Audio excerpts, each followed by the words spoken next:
وصحبه أجمعين. اللهم علمنا ما ينفعنا وانفعنا بما علمتنا وزدنا علما وعملا وفقها في الدين يا رب العالمين وألحقنا بعبادك الصالحين.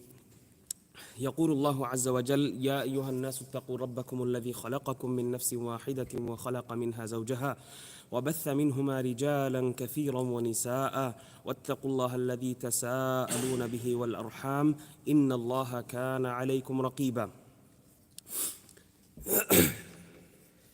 We carry on inshallah on the chapter of clothing. From the chapter of clothing we go on to, this is part of our deen.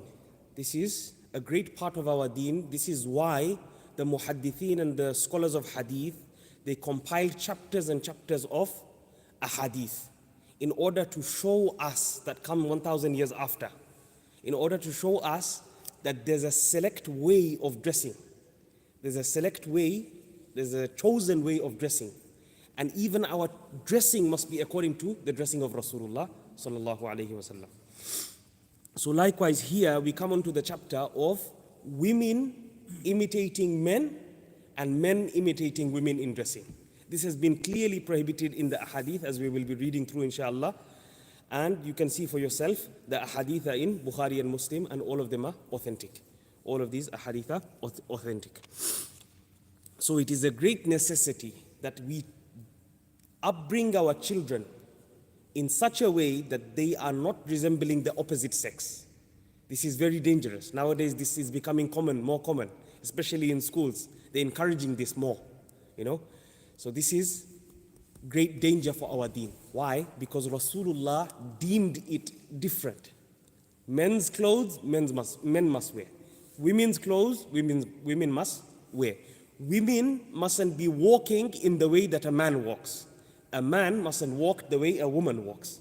Okay? There's clear differences in our Sharia between the two genders, between men and women.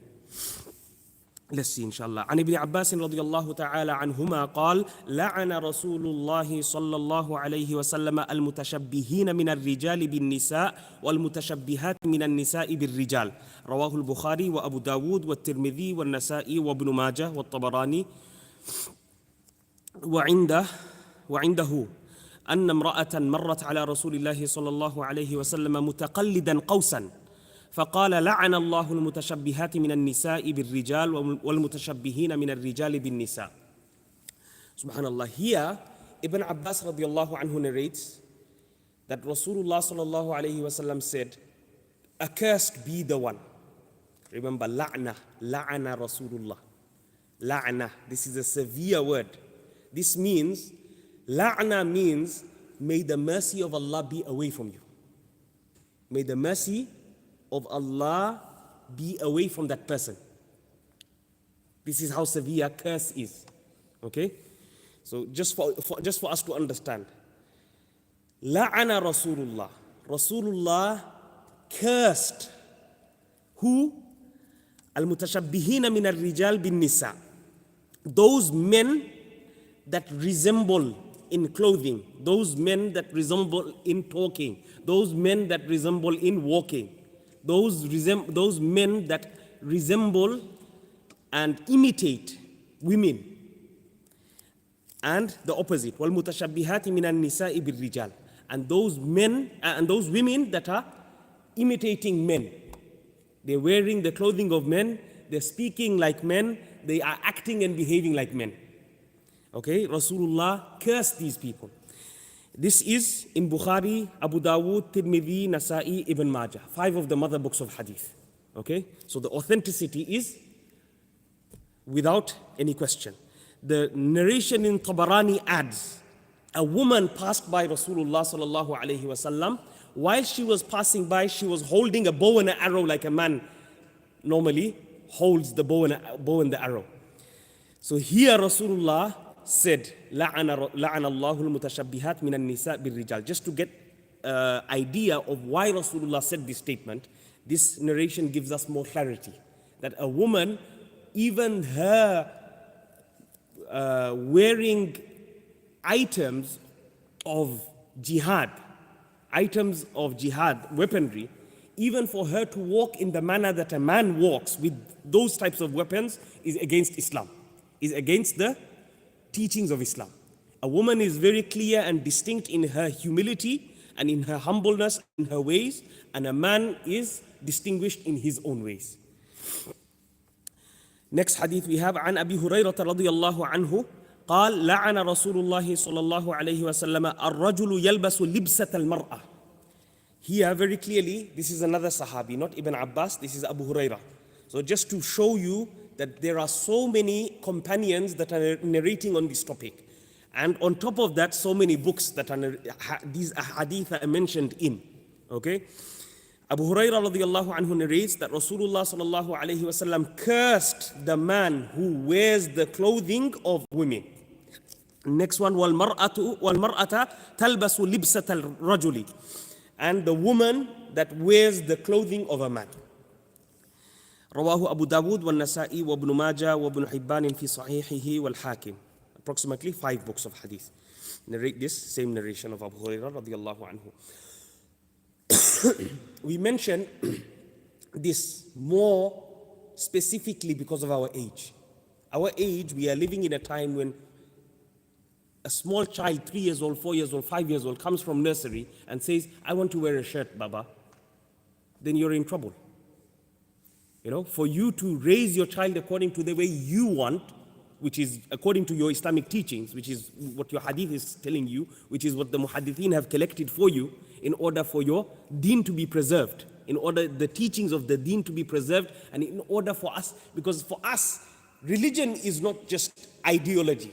People think this, many of the religions think this. They think we just believe in certain things. We believe in Allah, we believe in the angels, we believe in Qiyamah, we believe in Jannah and Jahannam, and that's it.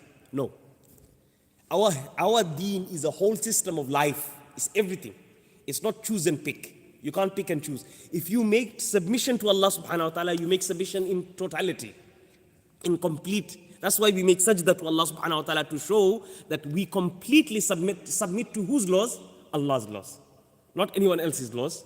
We don't believe in man-made laws. We don't believe in man-made laws. No communist, no liberalist, no Democrat can change our minds. Okay? This is why deen and Islam is a danger to them, to the politicians. They see that as a danger. Why? Because deen, Islam, rules everything of a human. Not just your thinking, not just your beliefs, not just your clothing, everything. It governs everything. The moment you say Ashhadu an la ilaha illallah, that means you completely submit to Allah. When you say Ashhadu anna Muhammadan Rasulullah, means you completely, whatever Rasulullah says, فَأَبِهَا وَنِعْمَ عَلَى الرَّأْسِ وَالْعَيْنِ. You understand? It is upon my head to accept it, whether I like it or not. This is why they find Islam as a danger.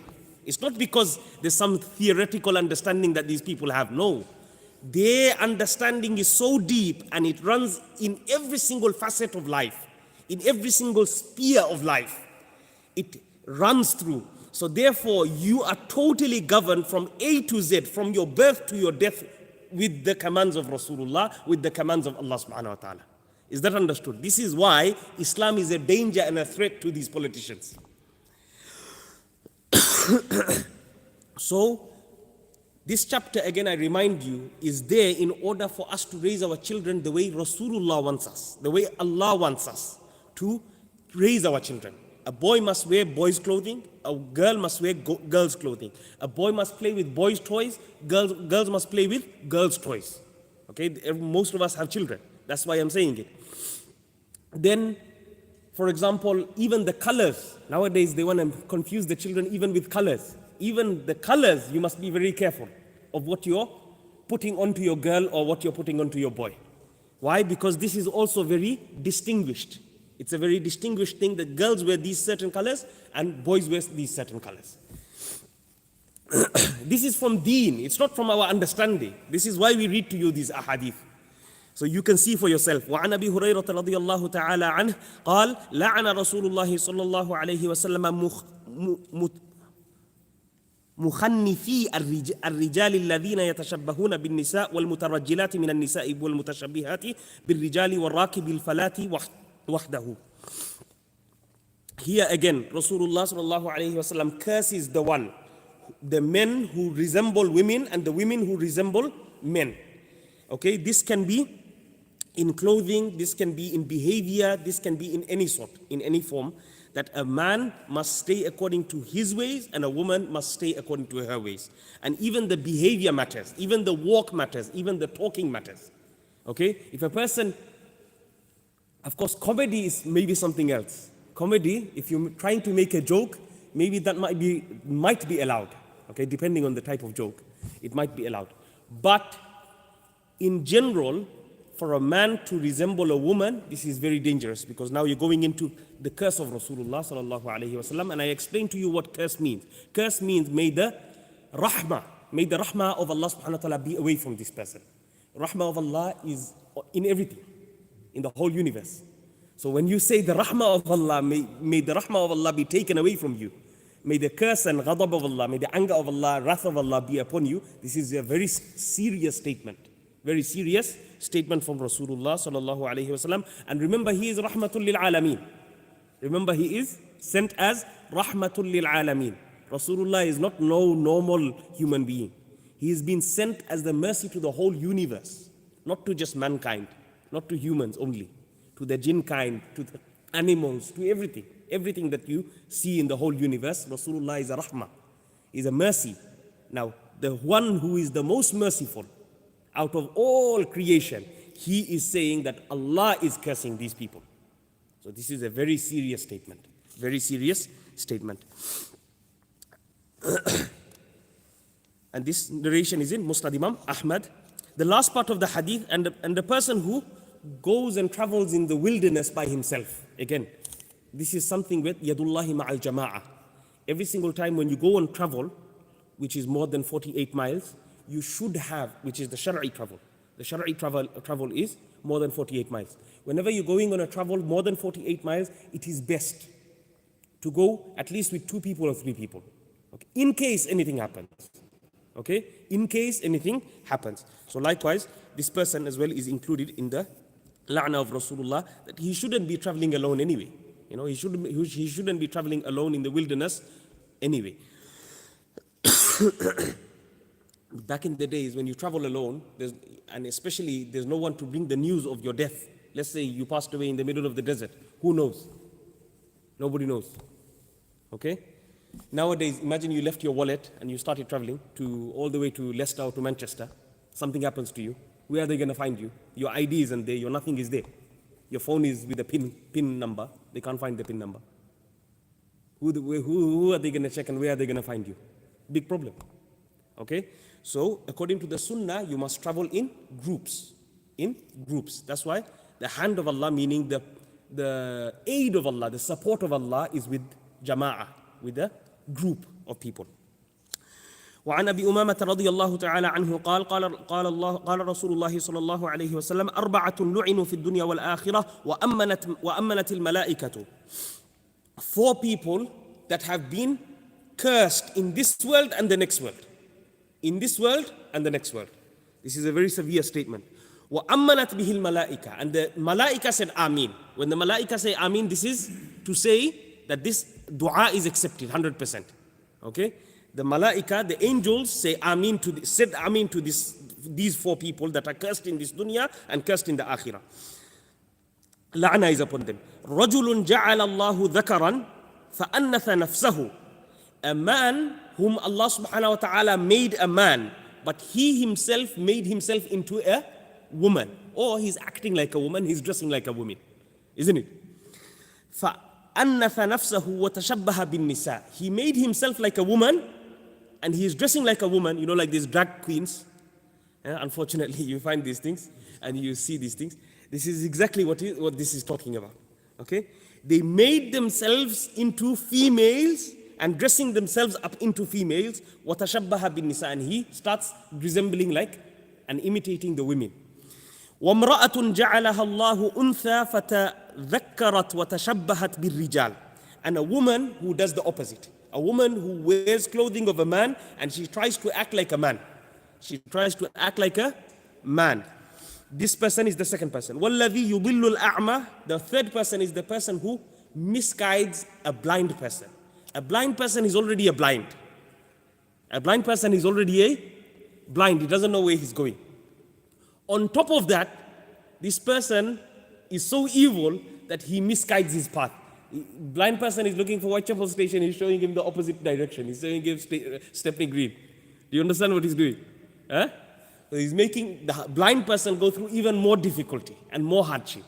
So he's misguiding the blind person. This is the third type of person whom, so these three people, and then وَرَجُلٌ حَسُورٌ وَلَمْ يَجْعَلِ اللَّهُ حَسُورٌ إِلَّا يَحْيَى بْنُ زَكَرِيَّا.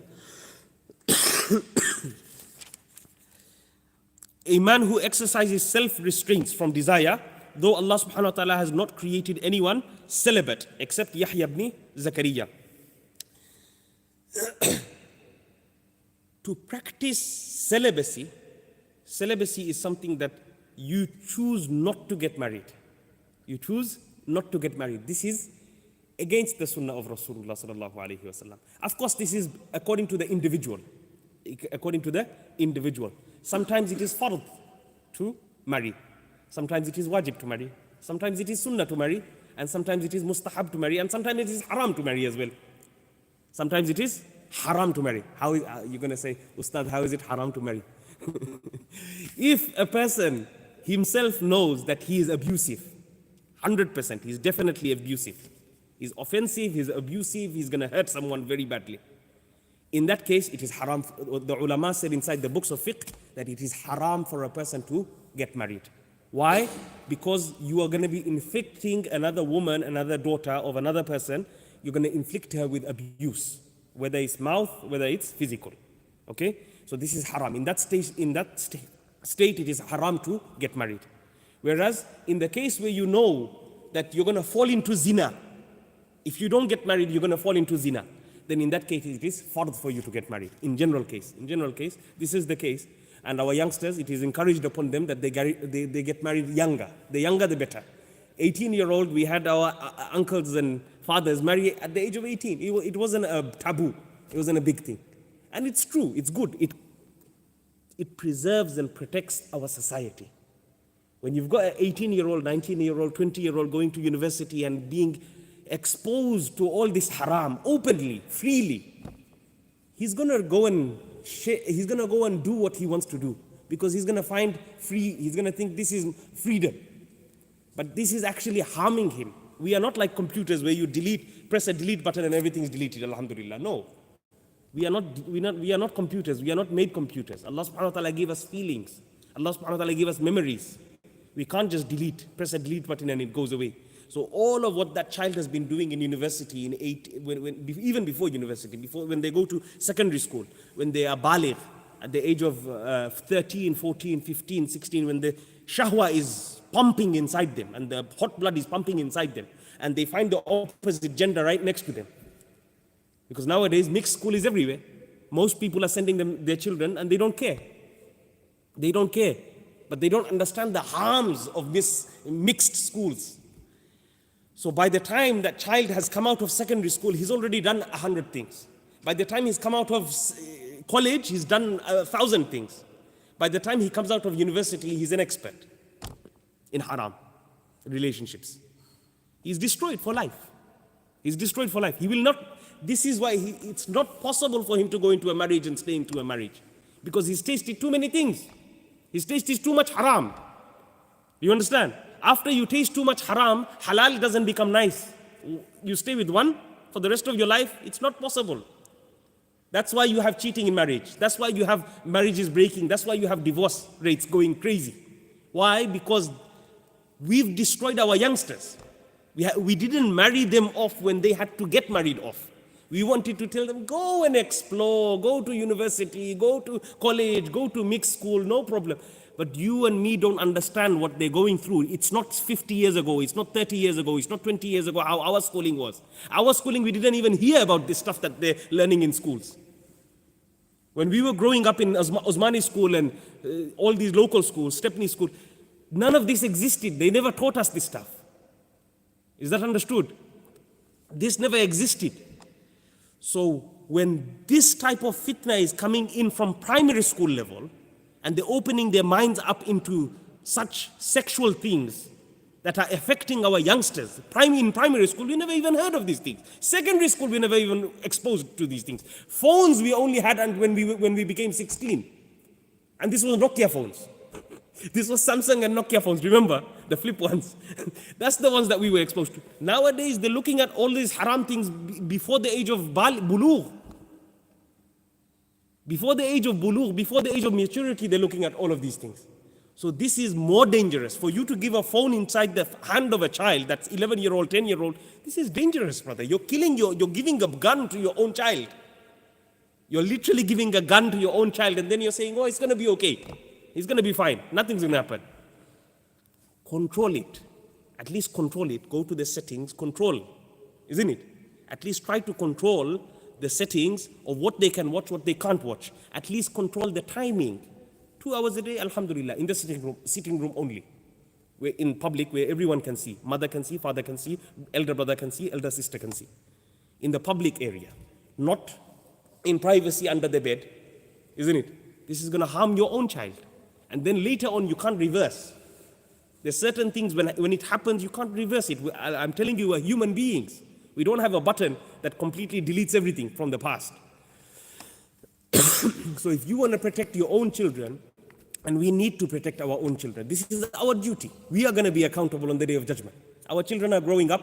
Whatever they watch because of us giving the phone in their hands, it's like giving a gun inside the hand of a child and then say, take and shoot whoever you feel like. What is he going to do? What more does he understand or she understand? So same thing with the universities and colleges and everything that's mixed. Mixed schools are against our Sharia in all formats. It goes against the asal of your nature. It goes against the asal of human nature. This is destroying our youth from its roots. Now even for us, marriage season is coming now. Even for you to say, for your child to agree to another girl, and both parties agree that the whole and the function of the marriage will be in complete separation. Men in top floor, women in downstairs or upstairs. Even that is difficult nowadays, which is a basic necessity of our deen. You want your wife and your daughters to be seen by other men? No. This is against our teachings. Intermingling is against our teachings of our deen. Just like homosexuality is against our, I know I'm going to the other extreme, but the thing is for you to understand why Rasulullah said, curse be upon these people. Curse be upon these people. This is not a slight statement. This is a very severe statement. So Allah subhanahu wa ta'ala protect everyone, inshallah. I wanted to finish off with this one. عن ابن عمر رضي الله عنهما قال رسول الله صلى الله عليه وسلم ثلاثة لا يدخلون الجنة. 3 types of people will not enter Jannah. Who are these? The first one, العاق لوالديه, the one who is disobedient to their parents. Anyone, it can be your father or your mother. The one who is disobedient to his parents. This is very severe. This is for all of us. This is for myself as well. This is for everyone.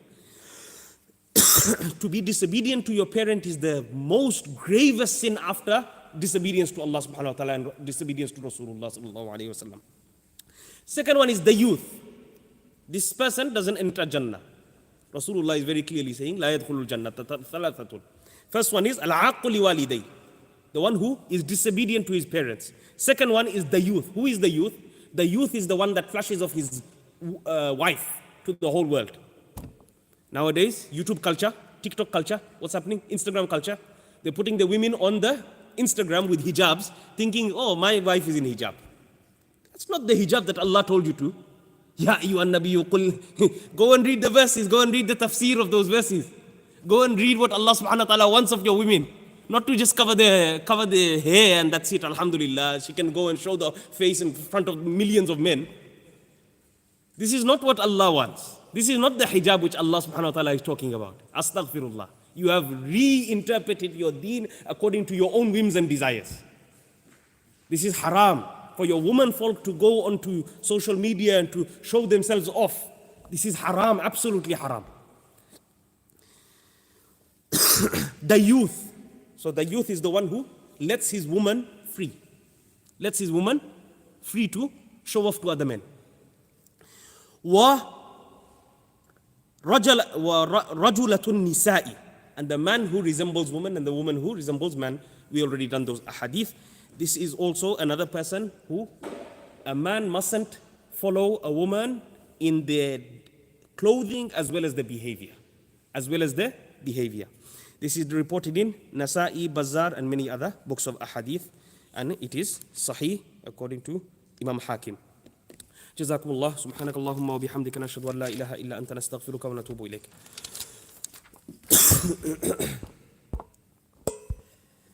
Who's going to give the adhan?